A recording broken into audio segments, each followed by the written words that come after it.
Hey, welcome back. Sometimes the most profound shifts in history don't start with a grand declaration or a shot fired at a fortress.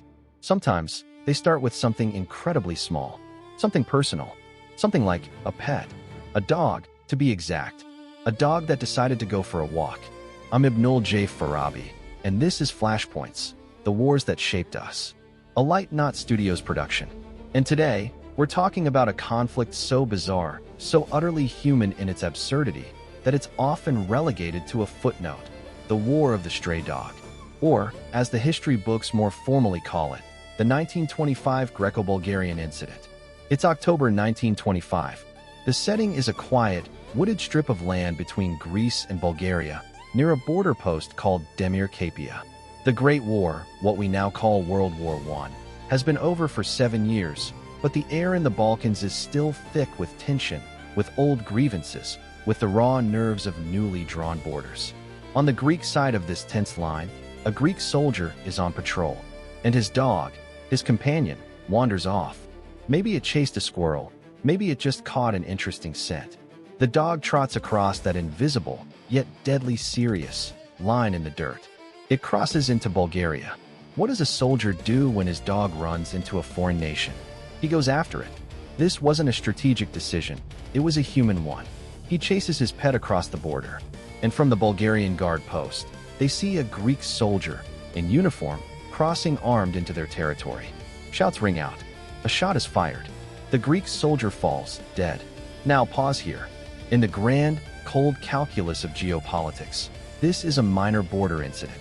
A tragic accident. It should have meant an investigation, a tense diplomatic note, maybe a formal apology. But we are not in the realm of cold calculus. We are in the Balkans of 1925. Greece is led by a general, Theodoros Pangalos, who is hungry for national prestige, who is ruling as a dictator, and who is acutely aware of the public's simmering resentment over the millions of Greek refugees who had been expelled from Turkey just a few years earlier. National pride is a festering wound, and this single gunshot was like salt rubbed directly into it. General Pangalos didn't see a tragic accident. He saw an opportunity. He declared the shooting a deliberate, barbaric act of Bulgarian aggression. He issued an ultimatum so severe it was designed to be rejected, a formal apology, 2 million francs in reparations, and the execution of the Bulgarian border guards involved. Bulgaria, a much smaller nation still recovering from its own wartime trauma, refused. And just 10 days after that stray dog sparked the crisis, Greece invaded. This wasn't a skirmish. This was a full-scale invasion. Greece mobilized its army and pushed into Bulgaria, occupying a chunk of territory around the border town of Petrich. They had artillery, they had planes, and they used them. Bulgarian villages were shelled. Over 50 Bulgarian civilians and soldiers were killed. The League of Nations, that fledgling global body born from the ashes of World War I, was suddenly faced with its first real military crisis. This was the test. Could this new idea of collective security, of talking instead of fighting, actually work? The League acted with a speed that would surprise us today. Within days, they passed a resolution condemning Greece's invasion and demanding an immediate ceasefire and withdrawal. They gave Greece 60 hours to pull back. The message was clear: the world is watching, and you are in the wrong.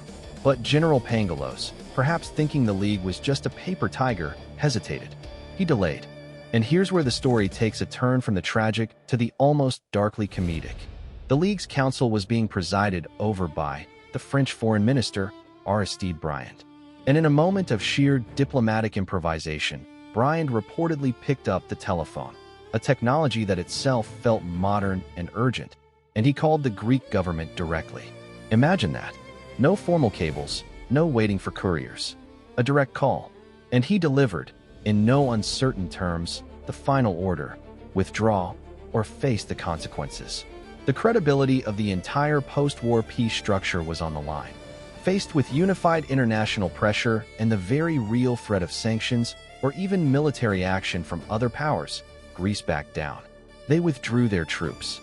A League of Nations commission was sent to investigate, and they ultimately placed the blame squarely on Greece, ordering them to pay £45,000 in compensation to Bulgaria for the lives and property lost. General Pangalos, his gambit a total failure, was overthrown in a coup less than a year later. So what do we make of this? A war that started with a dog, lasted about 10 days, killed dozens, and ended with a phone call. It's easy to dismiss it as a farce, a silly little war. But that's where we'd be wrong. Because the War of the Stray Dog isn't a silly story. It's a terrifyingly clear one. It's a perfect, almost laboratory-grade example of how fragile peace can be. It shows us that the machinery of war doesn't always need a grand ideological fuel. Sometimes, all it needs is a spark landing on the tinder of national pride, historical grievance, and the ambition of a single leader. A spark can be anything.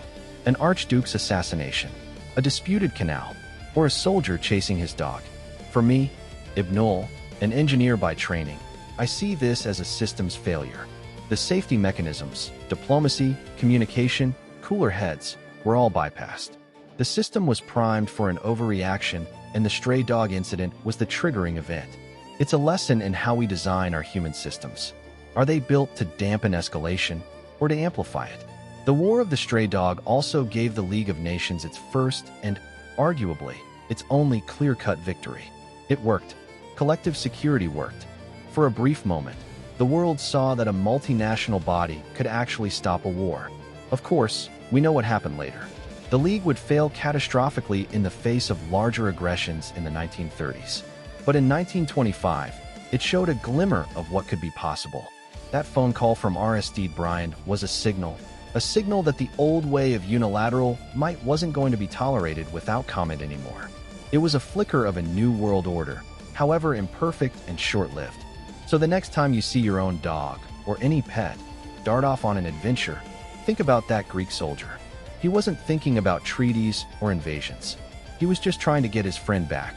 And in doing so, he accidentally held up a mirror to the world, showing us how thin the veneer of civilization can be, and how the most human of moments can, in the wrong context, cascade into something unimaginable. It's a reminder that history isn't just made by giants and ideologies. It's also made by the small, personal choices that get caught in the gears of much larger machines.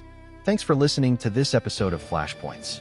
If these stories of the unexpected pivots in history resonate with you, please do share the show with a friend or subscribe wherever you get your podcasts. It truly helps us keep bringing these narratives to you. This has been a production of Light Knot Studios. You can find more of our work and the transcripts for every episode at lightknotstudios.com. Until next time, take care.